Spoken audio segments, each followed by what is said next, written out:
Power പോരല്ലോ ഒന്നുകൂടെ.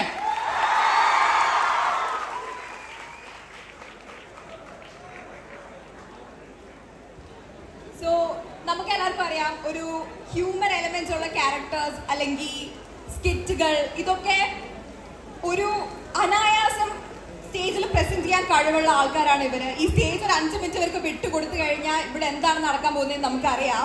But അതിൽ നിന്നിപ്പോൾ നേരെ ഒരു ഷിഫ്റ്റ് ആണ്, ഒരു അച്ഛൻ റോൾ അല്ലെങ്കിൽ ഒരു റെസ്പോൺസിബിൾ ആയിട്ടുള്ള ഒരു റോൾസിലേക്ക് കയറിക്കൊണ്ടിരിക്കുകയാണ്. സോ നോബി ചേട്ടാ, ഹൗ ഡസ് ഇറ്റ് ഫീൽ?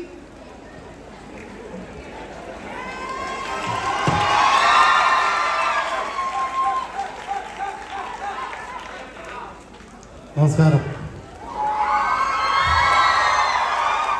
ഒരു പേപ്പർ ചുരുട്ടി തന്ന് അത് തുറന്നു നോക്കിയപ്പോൾ ഇംഗ്ലീഷ്, അതെന്തെന്ന് ഡയറക്ടർ അടുത്ത് ചോദിച്ച് മനസ്സിലാക്കി പിന്നെ വിളിച്ചു. ഇതൊക്കെയാണ് സിനിമയിൽ. കുറേ തന്തമാരും കുറേ പിള്ളേരും ഈ 15-ാം തീയതി നിങ്ങളുടെ മുന്നിലെത്തുകയാണ്. ഞങ്ങൾക്കറിയാം എല്ലാം ഇപ്പോഴത്തെ ന്യൂജൻ പിള്ളേരാണ്. ഞങ്ങൾ ന്യൂജനായിരുന്നു ഒരു 20 വർഷം മുമ്പ്. അതിനുശേഷം ഇങ്ങനെ നിന്നപ്പോൾ വിപിൻ വിളിച്ചു, വാഴ എന്ന് പറഞ്ഞൊരു സിനിമ ചെയ്യുന്ന എന്നാ വരണം. നമ്മൾ കോളേജ് ക്യാമ്പസ് സ്കൂളൊക്കെയാണ്. അപ്പം ഞാൻ വിചാരിച്ചു ദൈവമേ താടി എടുക്കേണ്ടി വരുമോ, കുറച്ച് ദിവസം ഉണ്ട് അപ്പോൾ വരണം എന്ന് പറയുമ്പോൾ പറഞ്ഞ് ഈ എങ്ങനെയാണ് സ്കൂൾ കാലഘട്ടത്തിലൊക്കെ അല്ലെന്ന നിങ്ങളൊക്കെ തന്തമാരാണെന്ന് പറഞ്ഞു. അപ്പോഴും മനസ്സിലായി വയസ്സായി തുടങ്ങിയെന്ന്. അത് കേരളത്തിന് ആദ്യമായിട്ട് അറിയിച്ചു കൊടുത്തത് വിപിൻ ദാസാണ്. ഡൈ നിർത്തിയാൽ ഇങ്ങനെ ജീവിക്കുമെന്നും പറഞ്ഞുകൊണ്ടിരിക്കുന്ന കാലഘട്ടമാണ്. ഇനി കുഴപ്പമില്ല, എന്തായാലും ജോമോൻ്റെ അച്ഛനായിട്ടാണ് ഞാൻ അഭിനയിച്ചത്. ധൈര്യമായിട്ട് വാഴ ഇറങ്ങിയാൽ 15-ാം തീയതിക്ക് ശേഷം ഡൈ അടിക്കാതെ നടക്കാം. അപ്പോൾ അത്ര കോൺഫിഡൻ്റ് ആണ് ഞങ്ങൾ. അപ്പോൾ നിങ്ങൾ സപ്പോർട്ട് ചെയ്യണം, വിജയിപ്പിക്കണം. കാര്യം ഒരുപാട് ഹിറ്റുകൾ സമ്മാനിച്ച ഡയറക്ടറാണ് വിപിൻ. വിപിൻ്റെ സ്ക്രിപ്റ്റാണ് ഇത്. ഡയറക്റ്റ് ചെയ്തിരിക്കുന്ന പ്രിയപ്പെട്ട ആനന്ദാണ്. ഗൗതമൻ്റെ വിധം വളരെ മനോഹരമായ ഒരു ചിത്രമാണ്. അതിനുശേഷം ഞങ്ങളെല്ലാവരും വളരെ പ്രതീക്ഷയാണ്. കാര്യം ഞങ്ങളെല്ലാവരും സന്തോഷത്തോടെ ഒരു മനസ്സോടെ ഒരുമിച്ച് അഭിനയിച്ച വളരെ രസകരമായിട്ടുള്ള ഒരു ചിത്രം. ഒരു എന്ത് പറയാൻ, വിപിൻ പറഞ്ഞതുപോലെ ഇത് നിങ്ങളായാലും നിങ്ങളുടെ രക്ഷകർത്താക്കളായി കാണുമ്പോൾ ഭയങ്കരമായിട്ട് ഫീൽ ചെയ്യും ഈ സിനിമ. ഇതെല്ലാവരുടെ വീട്ടിലുള്ള കഥയാണ്. നിങ്ങൾ നാളെ കണ്ടു നോക്ക്. ഇതിൽ ഓരോ ക്യാരക്ടറും നിങ്ങളാണ്, അല്ലെങ്കിൽ നിങ്ങളുടെ അച്ഛനായിരിക്കാം, അല്ലെങ്കിൽ നിങ്ങളുടെ അപ്പൂപ്പനായിരിക്കാം. ഇതിൽ ഓരോ ക്യാരക്ടറും അവരായിരിക്കാം. അതുകൊണ്ട് എന്തായാലും തിയേറ്ററിൽ പോയി കാണുക, ഞങ്ങളുടെ വാഴയെ സപ്പോർട്ട് ചെയ്യുക. ഈ വാഴ കൊലച്ച് ഒരു 100 കോടി വരാൻ വേണ്ടി നിങ്ങൾ പ്രാർത്ഥിക്കണം. അതിനുവേണ്ടി ഫുൾ സപ്പോർട്ട് നിങ്ങളും നിങ്ങളുടെ സുഹൃത്തുക്കൾ എല്ലായിടത്തും പറയണം. അപ്പോൾ എല്ലാവർക്കും എല്ലാവിധ ആശംസകളും. അഡ്വാൻസിന് happy Onam. Thank U.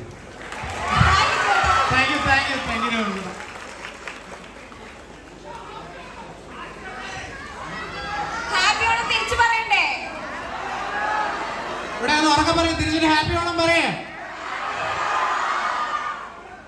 Azeez ഖാനെ കൊണ്ട് 2 വാക്ക് സംസാരിപ്പിക്കാണ്ടിരിക്കാൻ പറ്റില്ല. കാരണം അസീസ് ഖാന്റെ നാട്ടുകാരനാണ്.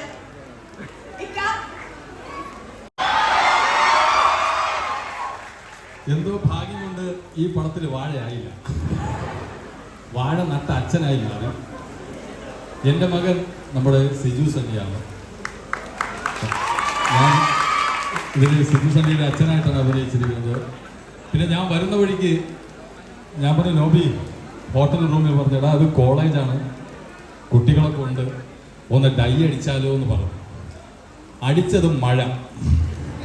കാരണം ഇപ്പം അടിച്ചതേ ഉള്ളൂ. അപ്പോൾ എന്ത് ചെയ്യുമെന്ന് പറഞ്ഞപ്പോൾ ഒരു കാര്യം ചെയ്യാം, നമുക്ക് 2 പേർക്കും ബ്ലാക്ക് ഷർട്ട് ഇടാന്ന് പറഞ്ഞു.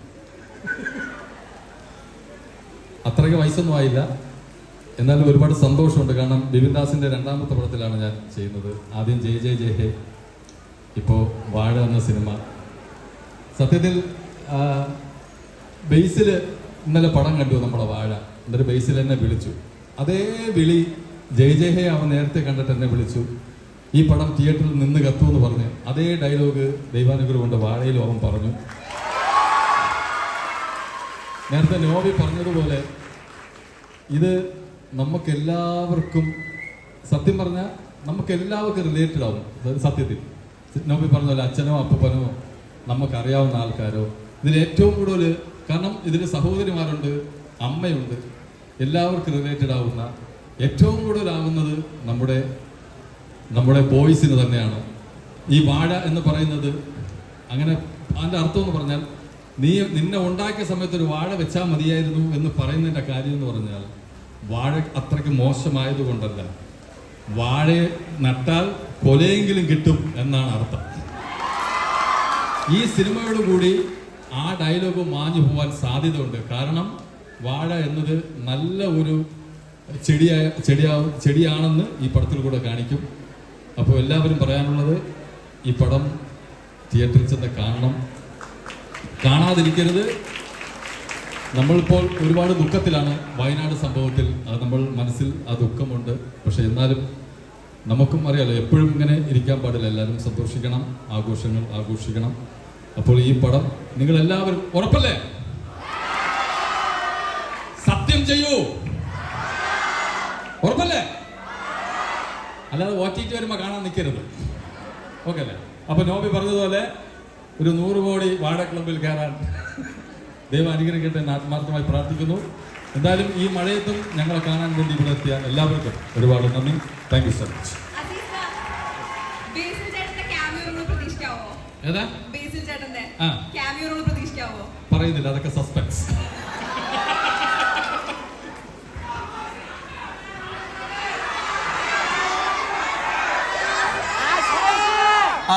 അത് പറയുന്നത് ഹാഷർ വന്നില്ല, അവൻ ഷൂട്ടിലാണ്. ഞങ്ങളെപ്പോലല്ല, ഭയങ്കര തിരക്ക്, സിനിമയോട് സിനിമ. അത് നിങ്ങൾ ഹാഷറിന് കൊടുത്ത ആ പ്രോത്സാഹനവും അവനെ സ്നേഹിക്കുന്ന ഒറ്റ ഇത് കൊണ്ടാണ് അവൻ ഇപ്പോൾ നല്ല നിലയിലാണ്. ദൈവാനുഗ്രഹം കൊണ്ട് ഇപ്പം 2 ദിവസമൊക്കെ ഉണ്ടായിരുന്നു പ്രൊമോഷന്. അവന് വരാൻ പറ്റിയില്ല, അവൻ ഷൂട്ടിലാണ്, സിനിമയുടെ ഷൂട്ടിലാണ്. അപ്പോൾ അവൻ എൻ്റെ അടുത്ത് പ്രത്യേകിച്ച് പറഞ്ഞു നിങ്ങളെല്ലാവരും അന്വേഷിക്കാൻ. ഓക്കെ, ഇപ്പം മെസ്സേജ് കഴിച്ചു. Thank you.